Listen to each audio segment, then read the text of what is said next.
All right, well, let's jump into it. Let's go with Buyer Intent Tool. I think we both consider this one of our favorites. We do have a full walkthrough of this in our HubShots community course as well. Link to that in the show notes. If you haven't joined the community, you can join the waitlist. It is still free to join for now. And we've also recorded videos on this in the past. But let's just chat through, what is the Buyer Intent Tool? Do you want to give an overview, Ian? Maybe how like you use it says, it? Craig, buyer intent. It basically picks up signals of people's intention to buy. Now, you obviously got to set this up, right? This is where a lot of input from yourselves are going to come. You got to know who you're targeting, who's in your ideal customer profile, and so on. And then what are the intent signals you're looking for? And so it's really interesting because as HubSpot has all this data, or it's collecting and getting data from different places, they can now tell the intent of people or businesses if they're in a buying intent, which is really fascinating, right? So target markets is really important. Do they already belong to inside HubSpot as your existing companies, let's say? And so it gives you the ability to filter those out, but also get more from that in that perspective. So it's very useful. Does take time to set up. I'm not going to say that it's like a flick the switch and it works. Everything takes time and thought and effort. So I think it's well worth putting in the time to set up the buyer intent tool, especially if you're in a B2B business. Totally agree. And look, at its simplest, what is it? It's a listing of the companies that have visited your website. And we've got screenshots there of, what it might look like. Companies visit your website, not the contacts. So you don't know the actual person, but you do know the company they're from. And the intent signals could be based on what they're researching, or it could be pages. For example, you might say if they visit the pricing page, set that as an intent signal, and that'll flow up. You can see how many pages they've visited within a time frame, etc.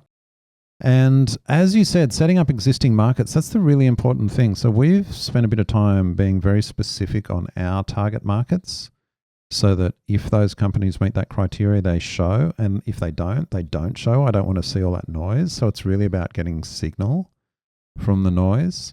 And then some of the really nice features, we'll automatically add that company to your CRM. I actually have that turned on.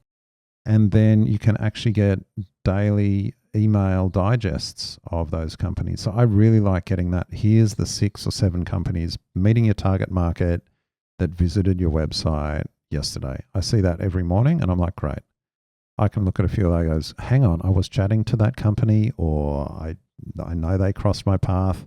I'll reach out to them.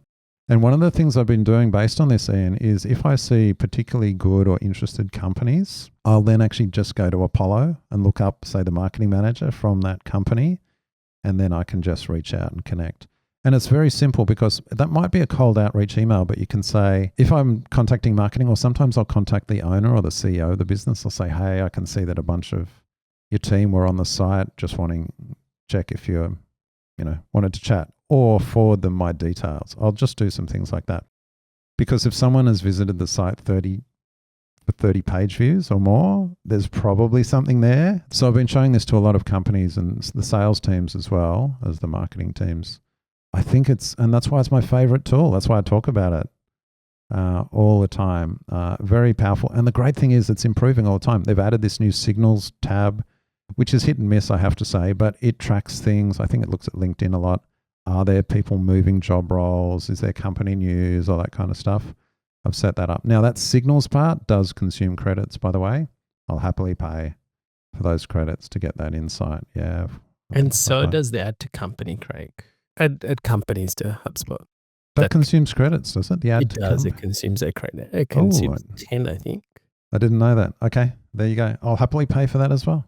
Yeah, exactly. It's one less thing you have to do, right? I've got thousands of credits included in my current plan, so I'll happily. I don't think I've ever used all my credits in a month. So. Neither have I. So, if anything, I need to actually make sure I use it and have nothing left at the end of the month. So. And so, final comment: does this work on all websites? If you've got a HubSpot Content Hub hosted website, it'll work automatically. If you've got a WordPress site, you just need to make sure you've got the HubSpot tracking code on there. And yes, you can enable this on your website as well. Definitely check it out and check out our full course on that.